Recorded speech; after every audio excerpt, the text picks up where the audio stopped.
તમે અમને બધાને પોતાના બાળક ગણી અને આ સંતોષ ધર્મની વાત અમને સમજાવી. હવે અમારે શું કરવાનું છે?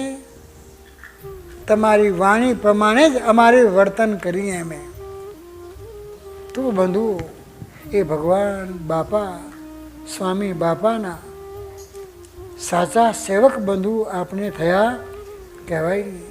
તો બાપા કે સાચું શરણું, સાચી શરણાગતિ બંધુ આપણે સ્વીકારી કહેવાય. એટલા જ માટે આપણે બધા સાથે મળી ભગવાન બાપા સ્વામી બાપાને પ્રાર્થના કરી.